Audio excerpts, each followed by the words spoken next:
Blessings, family. This is the Conscious Couple Podcast. Yes. I am Mike Jones. And I am Cheryl Jones. And this is where we come to have healthy conversations for the conscious mind. All right? That's right. Okay. So this is our initial podcast. Yes. So just to give you a little bit of background about both of us, we're both personal trainers, group trainers, and nutritionists by trade. Yes. And we also believe in business diversification, so we are business owners and real estate owners as well. So we're also active in the community where we like to give back to the community because that's what it's about ultimately, right? So Absolutely. whom Always much is about given, giving back. whom much is required. Yes, right. Yes. To whom much is given, much is required. Yes. I like that, Mike Yes. Jones. All right. And that's our mantra, and that's kind of what we live by, which is why we want to add to the conversation and, to provide some balance. Absolutely. So I do want to say though, just add to that as far as our, our brand, our fitness brand. Yes. I don't want to take anything for granted. So we have several fitness brands.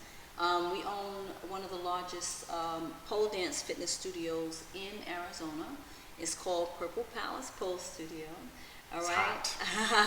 Our other brand is called Rhythm Rumble Workout, and it is an original workout. That's our national fitness brand, and wow, we've taken it all over the world, right?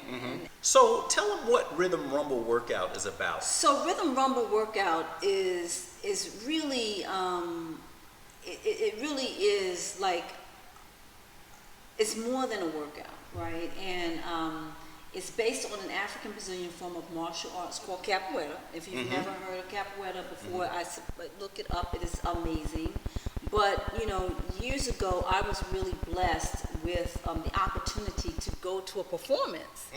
One of my clients said, "Hey, you want to come check out this performance?" And I'm like, "Well, what is it?" She said, "It's Brazilian martial arts." I'm like, Brazilian martial arts, of course. So I wanted to check it out. I was absolutely blown away. They were like on stage doing flips, acrobatics, so on and so forth. So I was mesmerized. As a fitness enthusiast, anything that is, that engaging, and they had the drums and instruments, and it just filled my heart. So when I found out the history of the martial arts, it's actually created by African Brazilian slaves.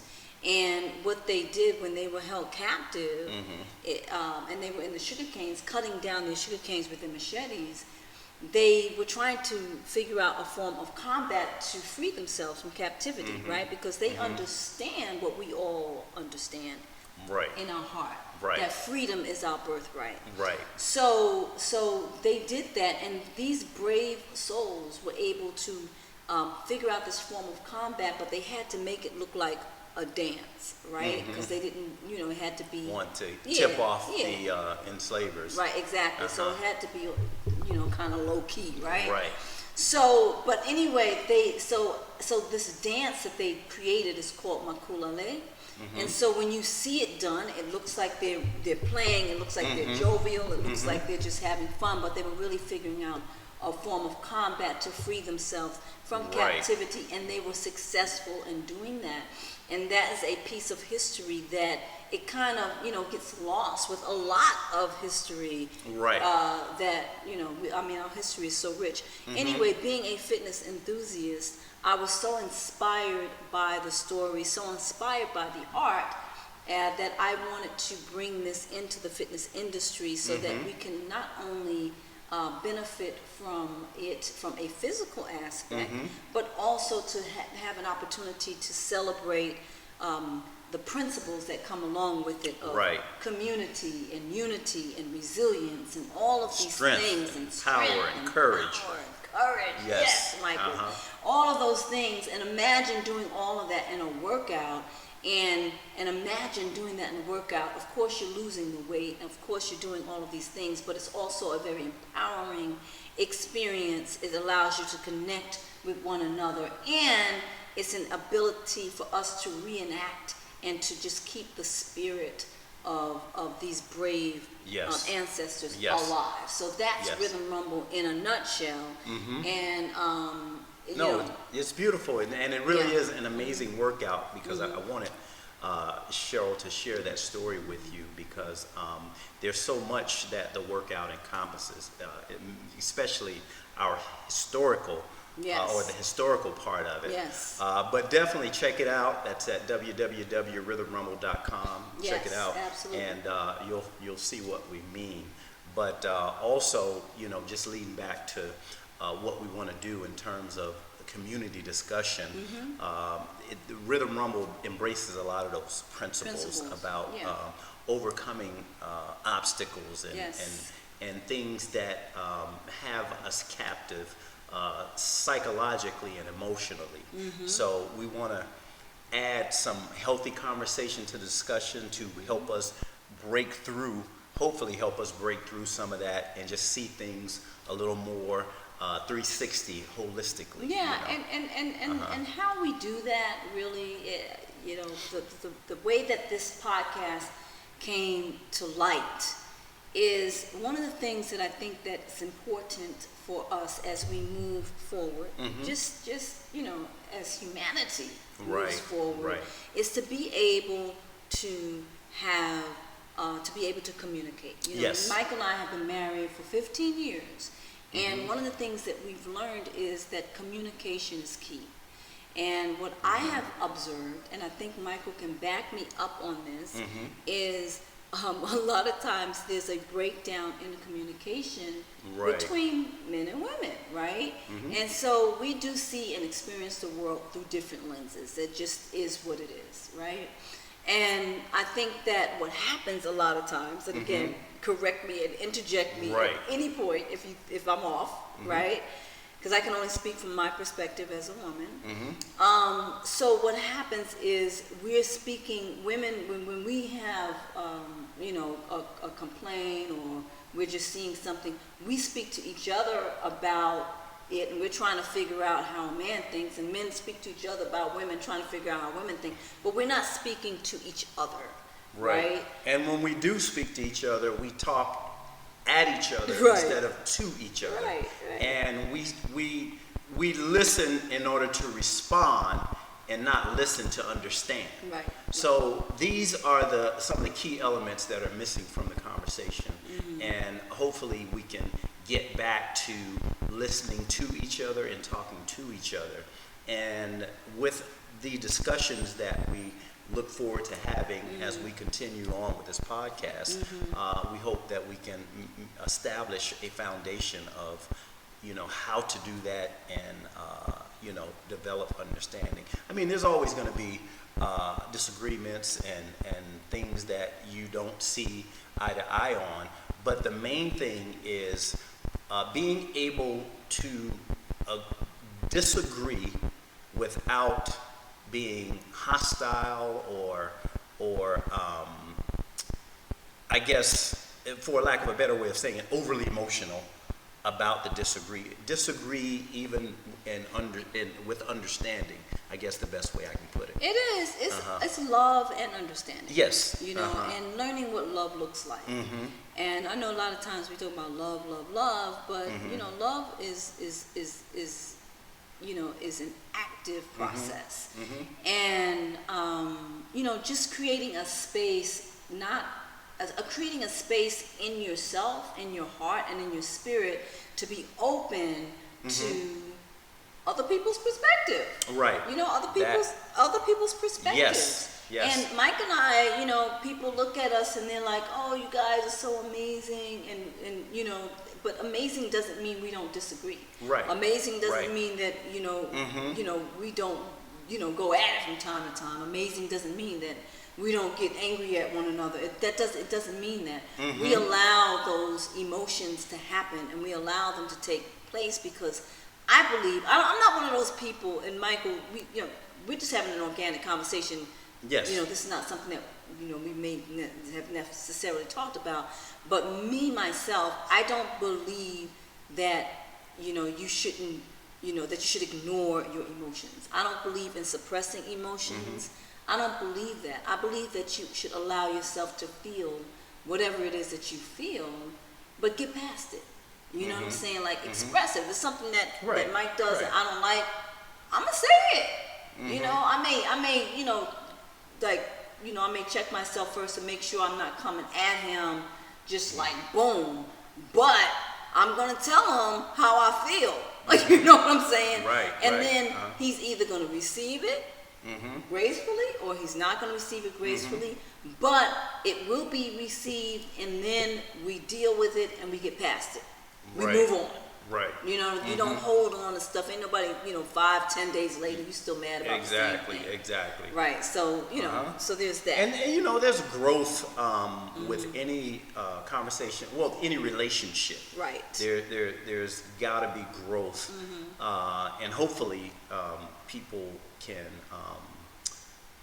understand what that means in a relationship, because no doubt we all have egos, and you know, that ego, it rises up. A monster. It rises up in all of us at one point or another.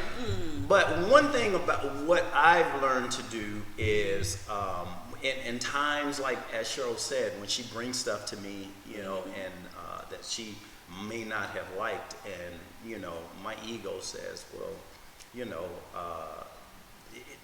let me just put it like this: ego doesn't ever want to admit wrong or fault. Right. So that ego immediately rises up, and you get defensive, and you start just, you know, throwing up all types of shield responses.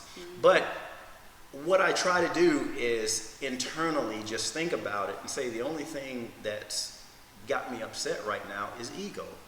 And the minute you process that and let that go, man, you know, things instantly change. Right. But it takes practice to do that, and it's an ongoing work. You know, I don't know if there's such a thing as becoming perfect at it, but it is something to keep in mind and continuously work towards as you get into situations that are, you know, argumentative, or you know, situations where emotions begin to rise. So that's one way I kind of process things like that. But so, you know, and like Michael said, it is a process and it's a journey. We're all a work in progress, right?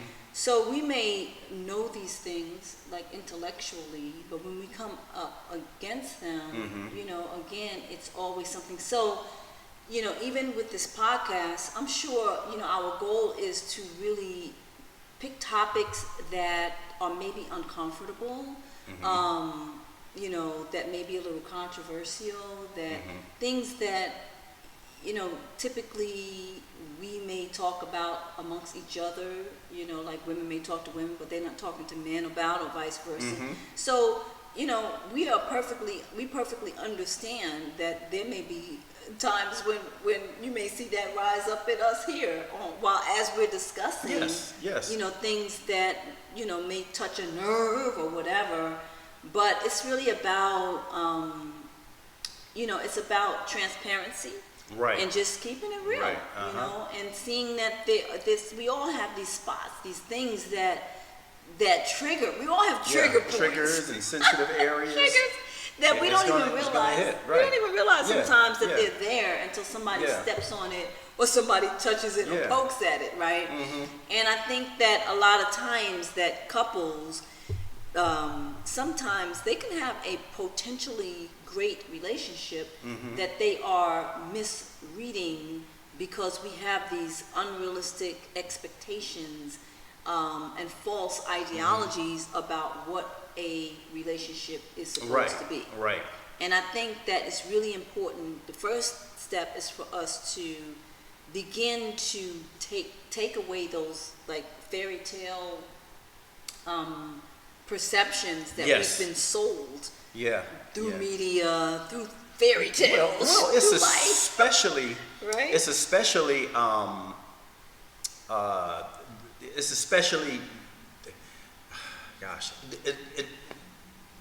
it's especially an illusion now, It is. because the way social media, the way everybody puts the best part of their lives, the Right. best part of Right. their relationships on social media. And some people, it's not even the best part. Some people are just kind of creating an illusion.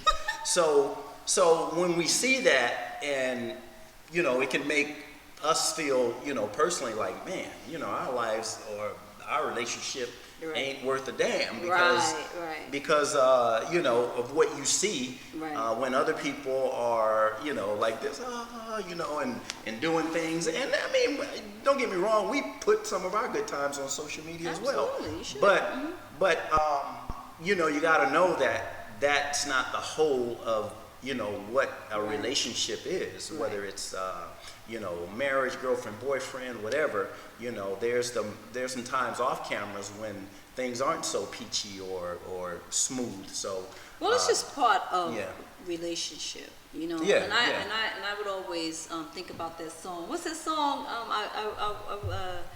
Who did that song? Which song? About rainy days. But can you? Oh, New Edition. Can New you stand the Edition. rain? Can you stand the Yes, rain? Like yes. everybody. Classic. What's Yeah. the hook? Sunny days. Right, sunny days. Everybody loves them. Everybody loves sunny but days. can you stand the But rain? can you stand the rain? Yes. What? Yes. Yes. Real talk. What? Real talk. So. And so that's kind of what we're talking about. But so our goal is to create a space, this Right. space, Uh-huh. where we can have those conversations, have that kind of dialogue, be open and honest and loving, you Yes. know, still at the same time, disagree and still be okay with it, Right. afterwards. Right. Not talk at each other, but just really learn to listen with an open heart, open mind. And there are plenty of times when Mike and I, we just be like, well, I don't see it that way. And Right. he's like, well, I don't see it your way. We're like, Right. cool. What we Right. having for dinner? That's right. That's Right? Ain't nobody, we're not tripping. Yeah. Yeah. Right? Like, Because again, it boils down to that ego. it boils that down ego, to the ego you and know, just really if also we can- being very accepting Yeah. that people are different. Yes. And it doesn't make it right or wrong always. It's And just to- seeing things through a different lens. To accept that we have see things. We're gonna see the world, or we experience the world through a different lens. We do. And that's always going to be. Always. We're always going to have our personal experiences that makes us more sensitive to a particular subject or topic. And we're going to have these. We're going to see the world through those experiences where nobody can try to tell us that, or we don't want anybody to try to tell us that our experience ain't as we see it. Right. You know what I'm saying? So, Right. so I guess that's what it boils down to. And I would say for me, that has been the most, I would say that that's been the biggest growth for me.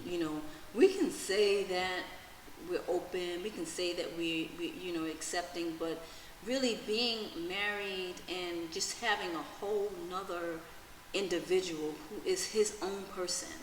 I am my own person. Right. He is his own person. Right. And really respecting that. Not just saying that, but just really respecting that he's his own person on his, his journey. Yes, he has a journey. Our journeys align, but also respecting that we have our things that we do together. We have a journey. We're going in the same direction.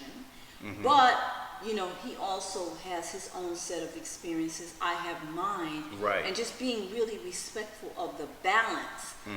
Trying to align it all, yes, but always respecting that, okay, this may not be the direction that he wants to go in at this time. And him doing the same, supporting him when and where, he needs it. Him doing the same, but it's a dance and it's a constant change, and you have to be, respectful of that and just, flexible and Right. All of that, and it's a learning process. I'm still learning, he's still Yeah. learning, right? Yeah. And Yeah. that's life. And that's We'll- life. So, So our goal is to try to, Michael and I, we again, like he said, we're all about community. And but that's how we look at this, as a way to share with the community, and for all of us to get in and just really start to have these conversations, because when we can communicate and when we can really love each other in this space with our differences, to me, that's how we create true community, and that's how we create true connections, right? Correct. Right. Correct. So, so one of the things that I want to share, today, I want to talk about something that has come, our way organically after being in the industry for so long. We noticed that that's the fitness industry. The fitness by the industry. Way. Thank you for correcting that. The fitness industry. It's really, heavily female dominated, right? So Mike and I would joke from time to time over the years, it's like, wow, if we had to rely on, men for us to be in business, we'd be in trouble, right? Because most of the industry is just women driven and women dominated, right? So with that being said, we're being really honest. Some of this might not feel good or sound good, but I'm telling you the truth.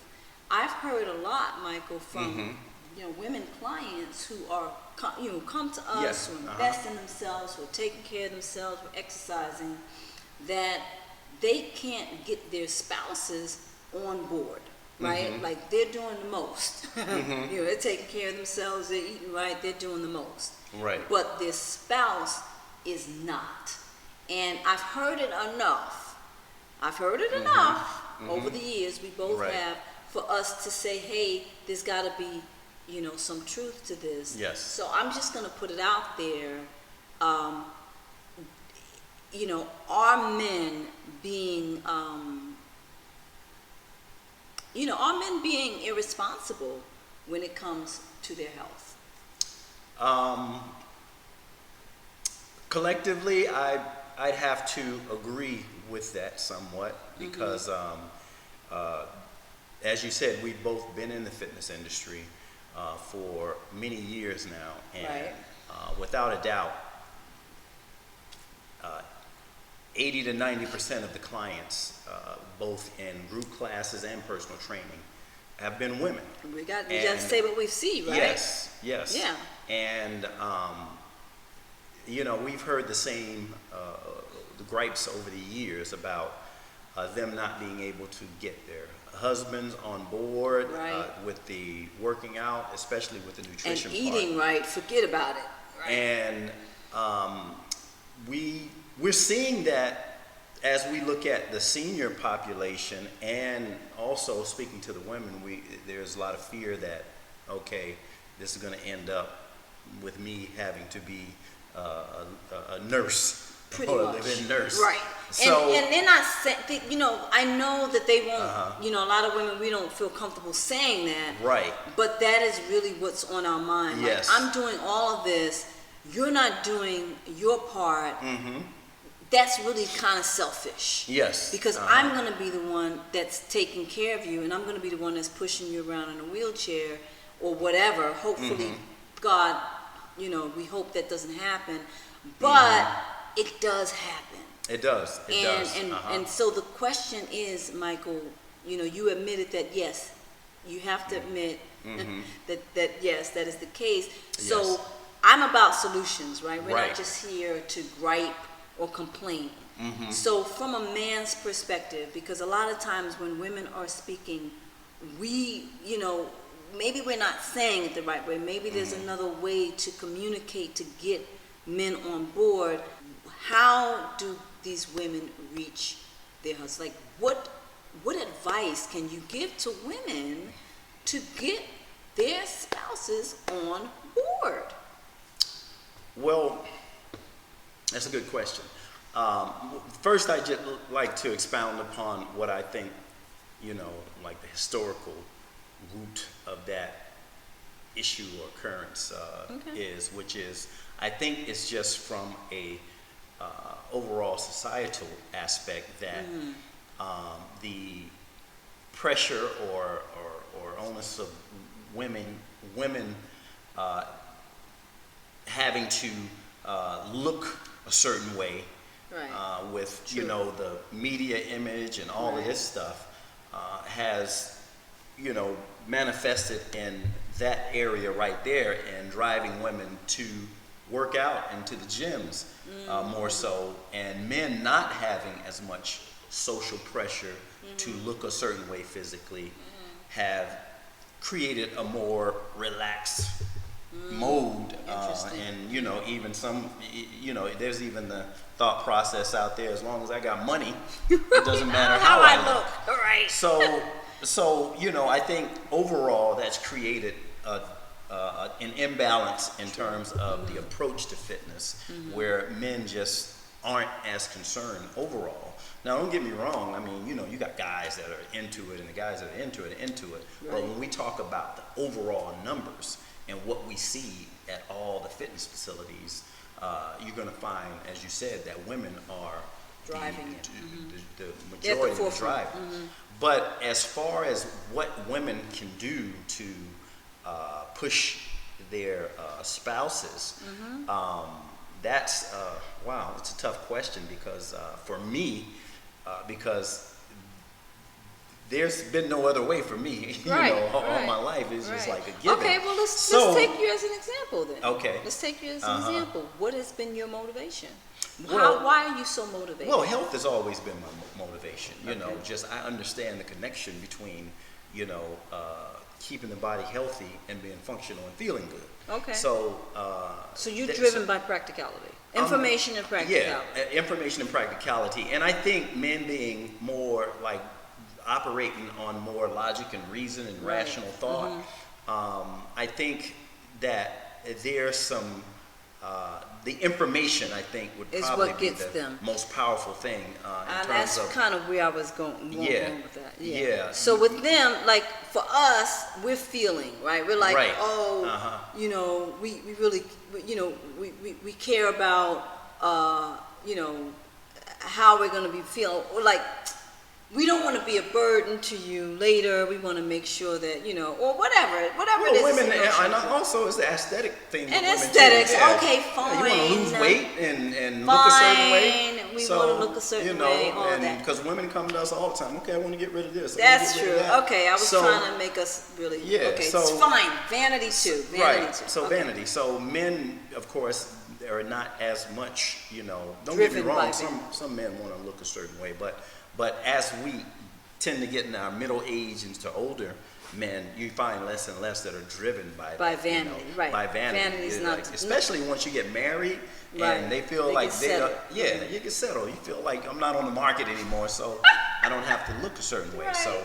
So I think the main thing is finding a way to get certain information to them, or getting them to go to the doctor, maybe making sure that their vitals, their blood work is okay. Okay. And or finding indicators that can concern them.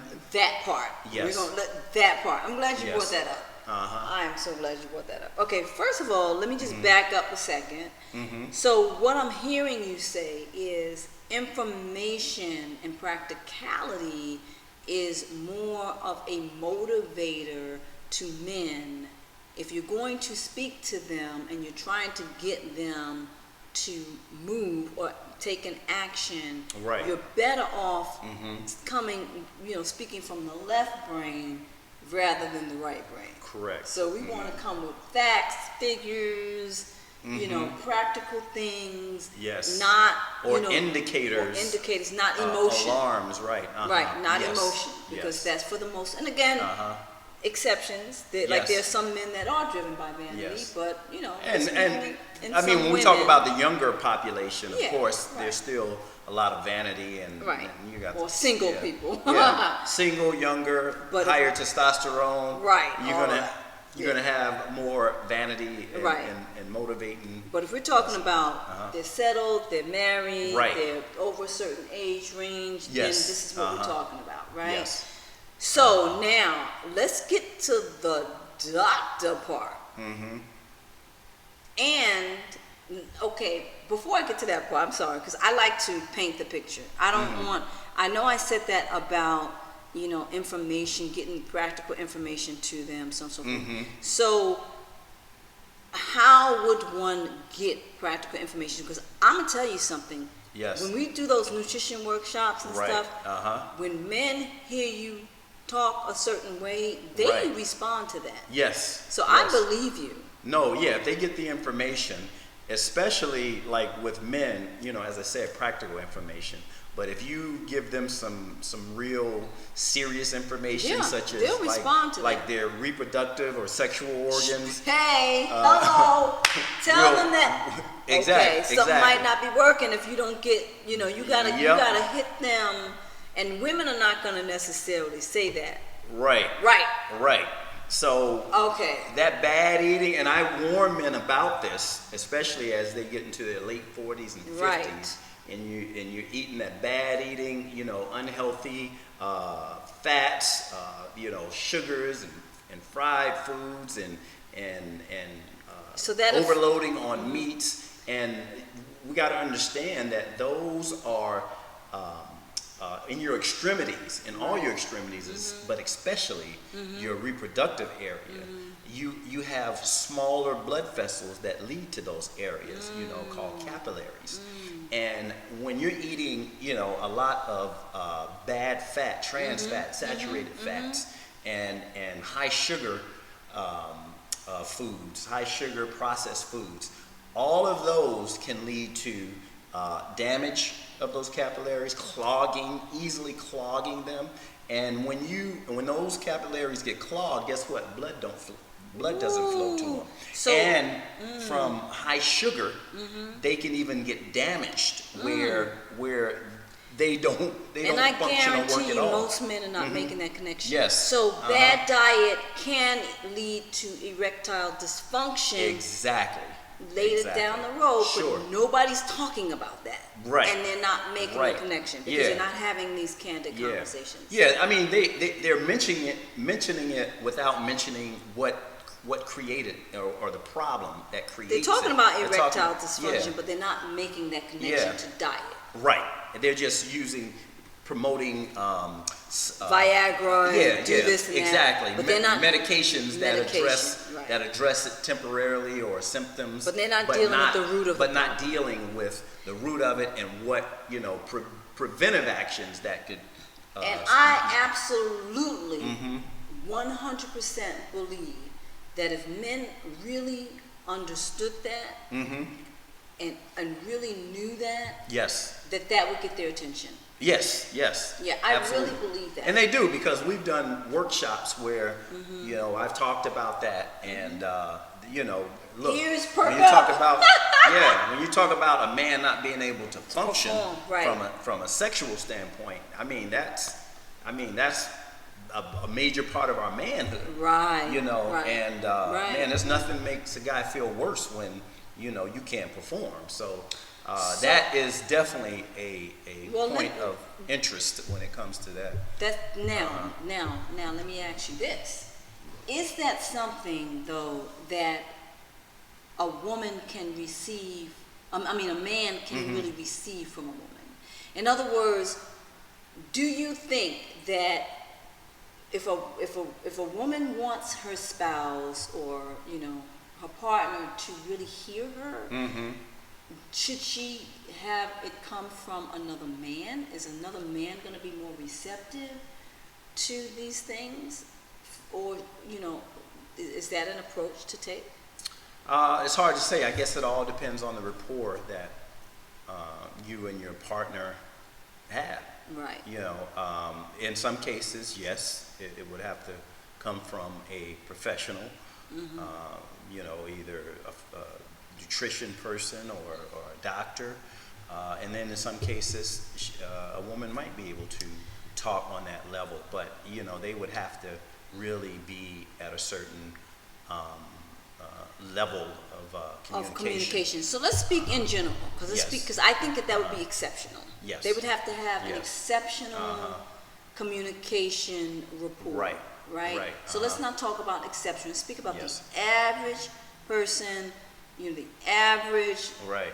couple. Yeah, probably not in the average. Right? They would probably need to have some someone. intervention, right? Yes. Like Yes. so a guy now. Uh-huh. Here's another thing. We talked about ego. Yes. That ego is a monster, Mm-hmm. right? So what I have observed is that can be tricky too, because one of the reasons why I think that you don't see as many men doing, like, we've been personal trainers for years. Right. You don't see a lot of men doing personal training. Again, we've had some, Sure. but not to the, and I think it has to do with ego. I think it has to do with men not wanting another man to tell them what to do. Am I off? No, you're not. In a lot of cases, that is true. Right? I could do it myself, right? Uh-huh. And it may be not so much as a man telling another man what to do as it is, well, I don't need anybody to tell me what to do. I can figure it out or do Man it or myself. woman. Yeah, exactly. And that's the Right. man's mind, Right. Listen, I can figure this out. I don't need to pay nobody to do this. Right. And as the old saying goes, it's, look, if you can do it, you would have done it already. Right. So that's why. That gets tricky. Yeah, it gets tricky. Because men don't always want to listen even to another man. Right. So then, now if you have to kind of, but some men are very humble in that respect, and I really appreciate and recognize when I see a man like that who is just like, hey, bro, you know what I mean? Like, I'm all ears. We have seen that, to be fair. Oh yeah. But you got to know your spouse, and you got to know what kind of man you're dealing with. And so, with that being said, it still always gets us back to ego. That ego is a big issue. Now, I want to talk about that, and I did not forget about the doctor part, because that's going to kind of tie in, right? How do you recommend when a woman is running up against that ego? Is that something like, well, let me just say, let me not ask it that way. Let me ask you, do you feel like your ego is something that you have worked on over the years? Definitely. Me personally? You personally. Oh, yes, Let's talk about your experience. Okay. Definitely. And you do recognize that the ego has been and it is an ongoing challenge. Yes. Correct? Yes, always. And it's always an issue. Right. What is at the root of the male ego? What is that? I'd love to hear. At the root of it, it's how we're raised in culture and society. It's the, I'm not gonna say it's Western. It's probably worldwide. There's a certain way that, and a certain responsibility, expectation that are always placed on men from the time you're from the time you're born, really, but especially from the time you're a young man. But it's always in a competitive environment. And it's always, everything you do as you're growing up is kind of based on performance and really building the ego. Because you're always in competition, in games and so it kind of feeds. At least, I mean, I don't specifically know what the young culture in terms of. I know it's changed a little bit, but I'm sure it's still, for the most part, still as it was, where everything is competition driven with boys, and there's a healthy aspect to that also, because I'm surely not saying that's bad. There's definitely a healthy aspect to that, but I'm just kind of giving some perspective on what kind of so you what's think that what's the basis and foundation of ego? There's a such thing as a healthy ego? Yes, absolutely. Okay. So absolutely. There's healthy ego and there's unhealthy ego. Okay. Just like you said in the beginning, is balance. Right. Is the key. So give me an example of a healthy ego. What is a healthy ego? Would that be confidence? Yeah, confidence. Confidence is part of your ego. Yeah, when you're confident about what you can do and when you're confident about what you know, how you feel, how you look, just speaking to people. Okay. And yeah, ego still checked. Yeah. Ego It's kind of a controlled version of the ego. Okay. And then there's the out of control version of the ego. So give me an which example. Can easy,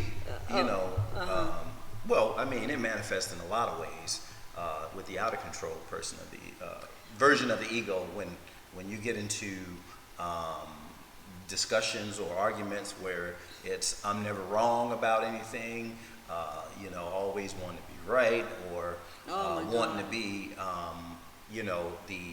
the center of attention all the time. It's just so many ways that male. I think that in relationships, and I think I can speak, for women. I think that they probably, the ego kind of manifests itself a lot with men, that you can't take being wrong, or like you always have to be right. Yeah. You know what I'm saying? Or the expectation that everything should be about me, right? Versus understanding that you have needs as well. Right. Everything is about what I want and what makes me feel good. Right. We're gonna go here. We're gonna do this. Right. Everything is about my desires without. Inconsiderate. And that's Inconsiderate, but it leads. It's the foundation is unhealthy ego. Right. Right. And which leads to inconsideration. Right, and a host of other things. Yeah, sure. And I think that's a major challenge when it comes to men and women communicating. So as far as the getting back to the subject and just, and we all have egos. Let me I agree. say that too, because there's a lot of unbalanced conversation that goes on today, and we're specifically talking about men. So it's important that we learn to stay on topic, because I know a lot of conversations today, especially when we talk about women, whether we're talking about men or women, there's always the what about, and so people even listen to this conversation, they'll say, well, what about women? They have egos. Of course, women got egos too. Yeah. And more so nowadays than any time that I've known, since I've been on this earth. The egos are probably, I would say, just as bad right now, due to the social media conditioning that has occurred over the last 15 years, I'll say. Women's ego has gotten out of control, and from what I observed. So I just wanted to add that, yes, women have egos too, but we're just specifically talking about the male aspect today. We're talking about the male aspect, the ego, and we're talking about how that interferes with men's decisions as it pertains to their health. Yes. Right? Yes. So, and there are a lot of women who really care. I mean, they care about their spouses, they care about their husbands, and the ego is in the way. And they're being stubborn, and they're not being, and what happens is when that ego gets involved and they get into that space where it's no longer logical. Like you're not making logical decisions. It makes no sense. I'm just going to tough this out, or I'm not going. It's not even a reasonable reason anymore why you don't want to take care of this, or why you're not. It's just because you said that you wanted me to do something. Right. To me, ego just makes you act in a very irrational it does way, and it makes no sense. Yeah. And so what happens is it really frustrates women, because it's like, I can't even address this because it makes no sense. Yeah, it doesn't. And sometimes it'll have guys not doing something just because you're pushing it. Right, because you're saying So what happens is a lot of women will just back off. Yeah. And just say, okay, well, you know what? I have observed this to be the case. They just do them, and pray that the men will do it in their own time. Right. To me, that is a way to handle it. But to me, I feel like there should be a more responsible way for it to be handled on the part of the man. It is true. There's but so much. We can't physically make you go to the doctor. We can't physically do that. Like that's impossible, right? Right. So we're just acting out of like, what else can we do? But I go ahead. I don't want. I was just gonna say it's unfortunate, but just like a parent, trying to tell correct a child that's they see going wayward, and I'm not by no means calling men children. Right. I'm just using the example or the analogy that sometimes you just have to pull away and understand that you can't make anybody do anything that they don't want to do. And ultimately, you're going to have to let that person come to their own conclusion, live that experience. I agree. And hopefully, you've planted the seed, and hopefully it leads to where they need to be or where they need to go. I agree with that, but I want to respond to that. Because you said a couple of things. One, you were being very respectful, and rightfully so. You wanted to clarify that you're not no way comparing men to saying men are children. But I'm going to step out and say, no, men are not children. However, when you are in that ego space, it can make you act very childlike. Yes, at times, sure. It can make you act very childlike.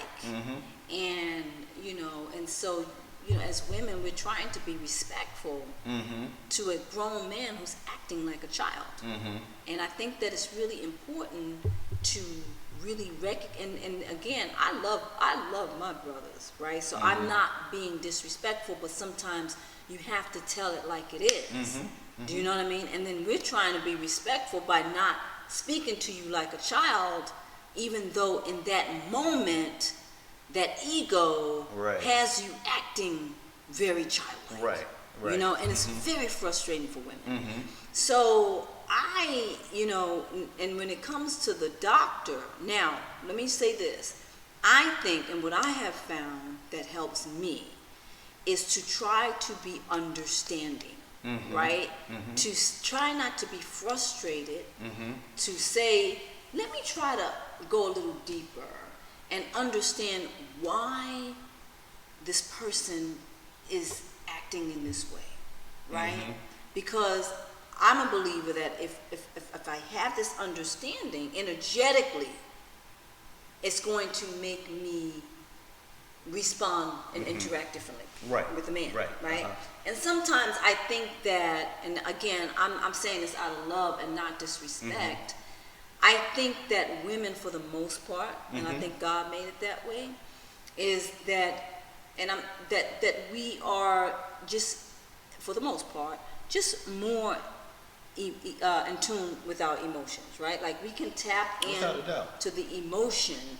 And so a lot of times men are feeling, but they don't understand why they're feeling the things that they can feel without understanding what it is that they're feeling. Well, I mean, let's understand that women are definitely more tapped in because you've always been allowed to be in tune with your emotions and to express your emotions. So it's just like someone with more job experience in a particular field. You've been doing this way longer, for 20, 30 years longer than men have. And so you're going to be definitely more efficient at it and just, better at it all around. I agree. Men, again, we go back to societal teachings and expectations and conditioning. We've never been allowed to be emotional, or we haven't been taught to be in tune with our emotions, especially during the era when I came up, which is in the 70s and 80s, and those times it was really against the culture to be emotional as a man. It was all about being tough. Even you can look at the culture, the rap game. Everybody was gangster, tough. And to an extent, it's still there, but there's a lot more now being talked about in the way of being, in tune and in touch with your emotion. So with men, there still has to be a balance, because now, unfortunately, let me mention, we've got men that are overly emotional now. Well, I want to stay on topic. Yes, and that's right? another and that's topic why I for kind another of wanted day. to stop you there because Yes. now we're talking about a whole nother topic, Yes, which I yes. think is a really good topic, Yes, and it's one that we should definitely Yes. bring back Yes. right to the table. But I didn't want to get too far away. I was only bringing that up, and I did want to respond to what you said. It's in addition to the society. I agree with you 1,000%. I think that society has definitely been more supportive when it comes to women expressing their emotions versus men. But I don't think that it's just society. I think that also some of it is also just innate. We Yes. are responsible for birthing children Yes. and so on and so forth. Yes. So we do need to be more sensitive. Yes. But again, Yes. that's another I agree with that. conversation for another I agree day. with that.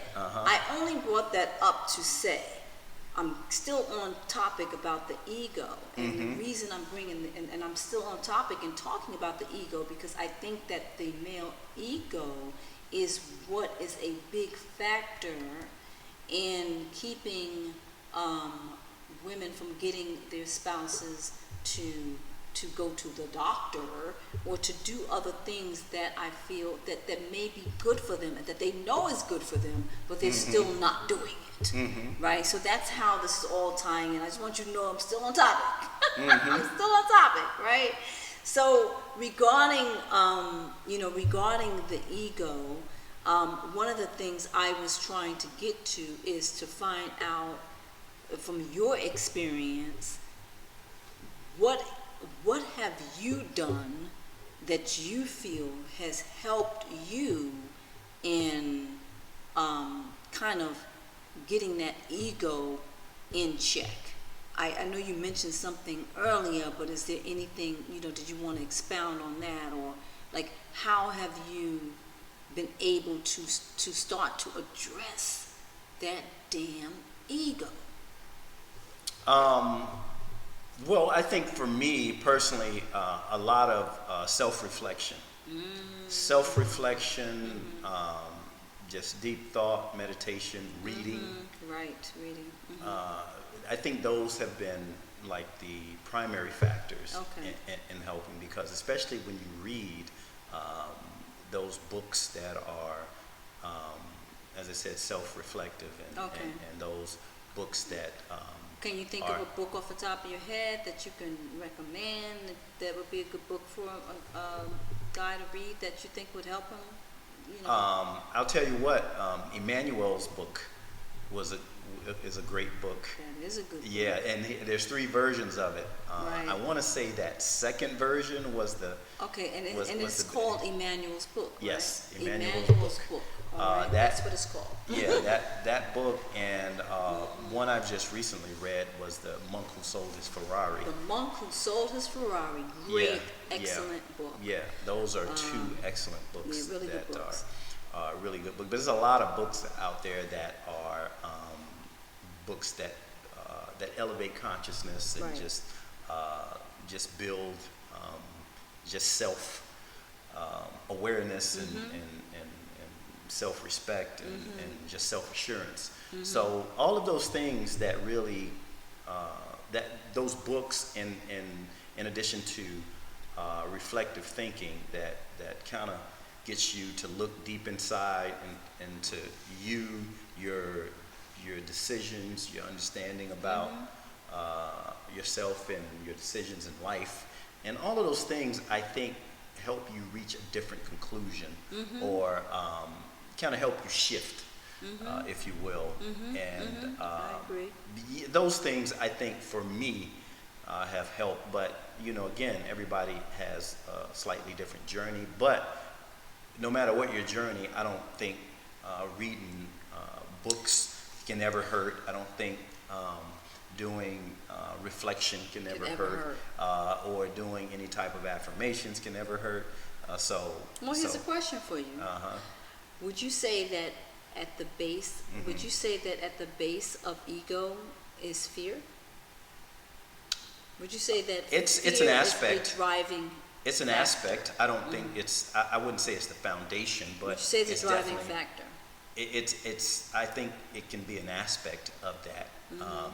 Because when you look at fear of judgment or being looked a certain way, or a fear of showing weakness, and all of these things that men constantly have to battle and deal with and worry about, because again, for men on this earth, it's a competition. Right. You know, you're always in a competition or race, or however you want to term it. So you always want to be looked at, for the most part. And you know, I'm not speaking in absolutes. You know, some men have dealt with theirs great and don't have any, or have very low egos. But you know, for I think the majority, you know, we kind of feel like, you know, I want to be viewed as strong. I want to be viewed as confident. I want to be viewed a certain way by society and other men in particular. This is another good topic. Like really, because who doesn't want to be viewed that way? But then it becomes like we really need to define and redefine what does that mean? You know, what is strong? You know, what does it mean to be a man? Or what does it mean to be strong? Or what does it mean to be these things?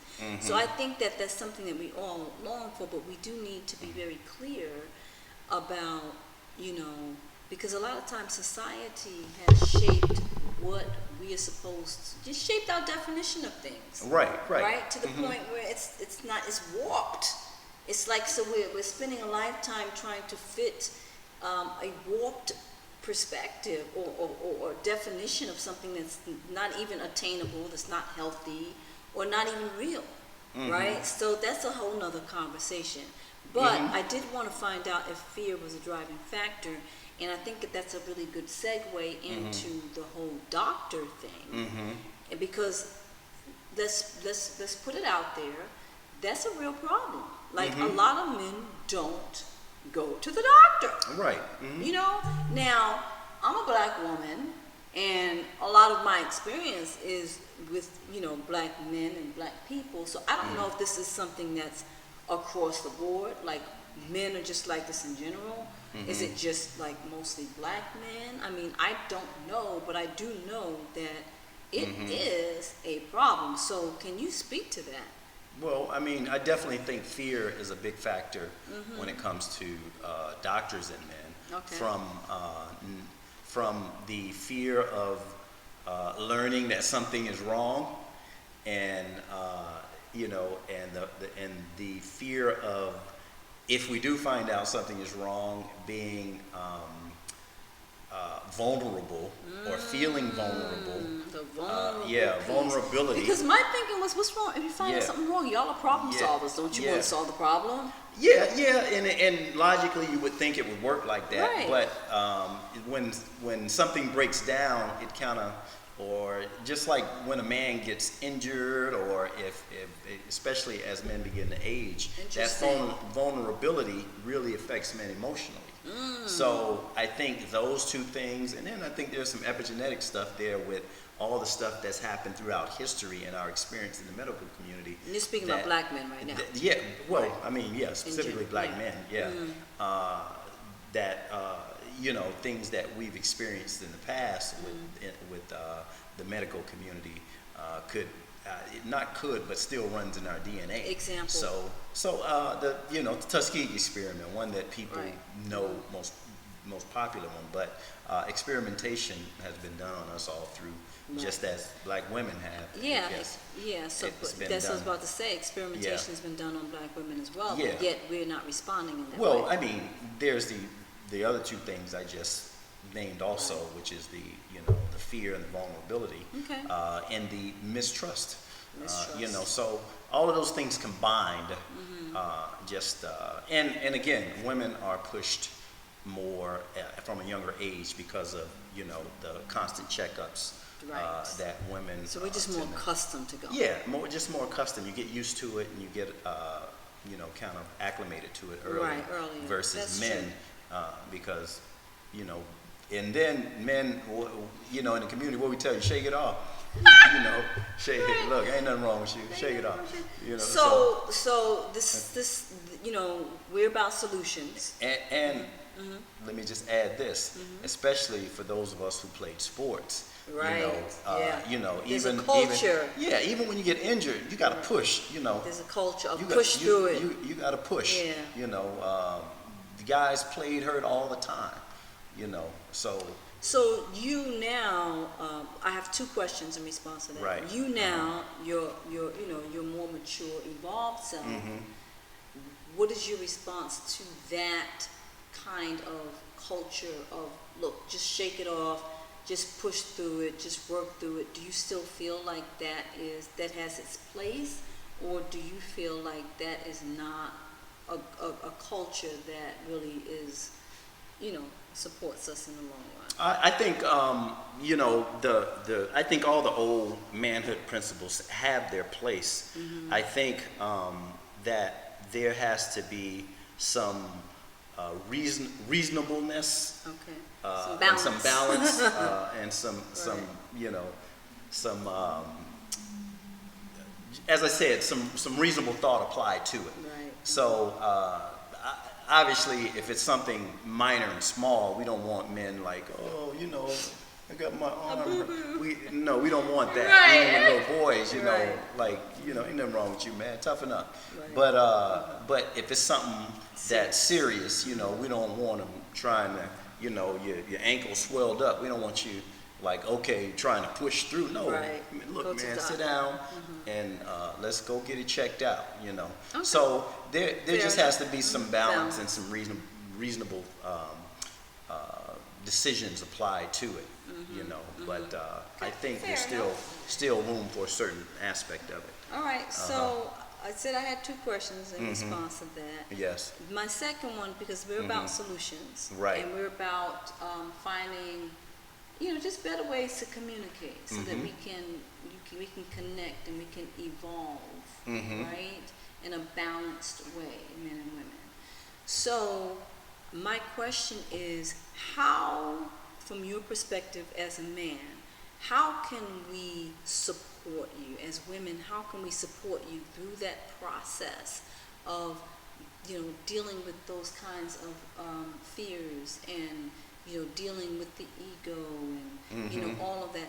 How can we support you through that process? I think just as you said earlier, just trying to be understanding of what your partner, spouse, or whatever that relationship is may be going through, and not badgering or being just to that nagging point about it. Just if you gotta, as I said, pull away, just try to approach it with a lot more understanding, and maybe even talking to a friend and getting that friend to maybe try and, You mean a guy friend? Yeah, guy friend. A guy friend. Okay, I'm that's a sorry, good one. yeah. Get one of the guy's friends to maybe Someone they respect. someone they respect Another to male, approach like him. that. It may be more acceptable, because a lot of times, just naturally, we kind of accept information. We're more accepting of information from others outside of the family than Right. family information, for whatever reason. Right. But as I said, not being too aggressive with it, talking to a friend, or maybe just approaching it from a different angle. Think of a more loving angle to approach it. Or have the conversation. As to, and maybe find out what he's feeling, Right. or why doesn't he believe it's important or urgent. Right. That Ask he- questions. Yeah, ask Try questions. to find out Yes. and be under, like you said. Yes. Instead of demanding, instead of being demanding. Right. So be more inquisitive. Yes. Be open Yes. to listening. Yes. And I think that's really important that you said that, because, you could have, like, just the word when you said, don't badger and don't nag. That could have, like, irritated a lot of women, you using those words, because that is something that men say all the time, and it could be, it's so subjective, because it's It like, is. okay, what does that even mean? Like, you can even just say one thing or ask if it's something that a man doesn't like, or if it's something that he's defensive about, he translates it as you're nagging them just because you're bringing it up. So I think that it was really good that you said what you just said. So what I'm doing right now is I'm using your words, and I'm using your words. You said so instead of nagging, what you meant was just be like you said, less demanding, right, and be more compassionate, be more understanding. I think you correct. Well, I mean, that's what it means. However, what I'm giving you from a man's perspective and how the man processes it, that's what is going to translate to. So whether it doesn't sound good or annoys women, a man thinks like this: okay, if you've mentioned it once, okay, maybe you've mentioned it twice, okay, but after that, and if he hasn't responded or reacted to it, then if you mention it again, he's going to look at that as nagging. Okay. Yes. All right. So he's going to look at that. 2 times. So it ain't like it ain't like he. You've got 2 chances. Yes, and I'm just saying this is typically how it processes in a man's mind. Right. It ain't like he doesn't understand and he doesn't know you want him to go to the doctor per se. He knows that. Right. But if you continue to, look, you've told me, I got it. Right. So he's got to come to his own conclusion about when that is going to be. Right. You continuing to push the issue, It's not helping you. it's not helping it, because you could have that defensive, egotistical reaction. What happens if it's an urgent situation, like it's a matter of life and death, and they're not listening? Well, or I if mean, it's something that's going to affect the rest of the family, and they're not making a decision on you know. well, you're talking about extreme situation at that point. Then, I mean, then we get a there's third no chance. Well, I mean, there's You said we have a 2 limit. No, it may not necessarily be a 2 limit. I just gave that example, but I mean, I would hope that if it's an extreme situation, that a guy wouldn't be that irresponsible. No, but ego makes you act in irrational and that's true. ways. But that's I think that's an outlier situation where if that happens, then you got to do what you got to do to try to help him and do what's best. But for the most part, yes, I hear what you're saying. So yes. so we're taking right and wrong off the table. We this. Forget right or wrong. Right. You're just saying, listen, y'all want to hear the truth? Right. This is the truth. Right or wrong, this is it. Once, twice, if he's still not reacting, he's either processing it. Right. Right. Or he's processing it. That's it. That's Period. it. That's it. And you continuing to say it in that way is not going to make him act. If anything, it's going to trigger the ego even more and make him push back. Many times. You may have situations where the relationship is such that I'll get you out of my hair. I'm going to go do it. Right. But many times you'll have that pushback. So also. You're saying in that situation, your best response to that is either leave it alone, allow him to come to his own time, his own decision in his own time, or be compassionate and be inquisitive and try to ask come at it from a different angle. Come at it from a different angle. Right. Ask questions as opposed to telling. Just try to seek to understand what it is that he's feeling at that time. Get him, because sometimes, again, like we said before, and that's where I was getting to, sometimes men are feeling, but they don't understand why they're feeling something. They're just in the feeling, but they can't process, why am I feeling this way? So sometimes when you ask questions, you can allow them to actually, find out what is happening with that. And the third solution you offered is get a friend of his, not yours, a friend of his or someone he really respects. Right. to talk to him. I think those are really good solutions, and I just want to thank you, you know, for being really open and, you know, just kind of sharing and being, you know, transparent and giving us some insight into, you know, how men see it and why they do the things they do when it comes to their health. Absolutely. Yeah.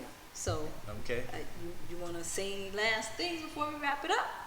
Well, you know, again, that's what I hope for us to do with these discussions is to be as objective and Right. transparent as possible as we discuss each issue through the lens of, you know, the man and the woman Right. Right. side of it, and hopefully reach an accord or some positive direction that we can, you know, move forward on these discussions or these topics. So if you like what you heard and you're into the discussion, we ask that you like, Yes. Share. Like, share, subscribe. like, share, subscribe. We've got a lot of other Yeah. good juicy topics coming Yeah. up for 2023. Again, my name is Cheryl Jones. And I'm Mike Jones, and let me say we just want to build a community of healthy, minded individuals Yes. to have healthy discussions Yes. on these topics to, you know, hopefully bring some, you know, some harmony, unity, and balance back Oh, I love it. back to our To our community, to our lives, yes, to to our our lives. society. Exactly. Right? Yes. Right? And Yes, we're so- always open to topics so also. So if you guys have something that you want to talk about that you feel like Right. is, you know, good topic to bring on the table, we're open for it, right? All right? All right. Till next time. Peace and blessings. Peace and blessings. All See right. ya. All right. Bye-bye, fam. All right.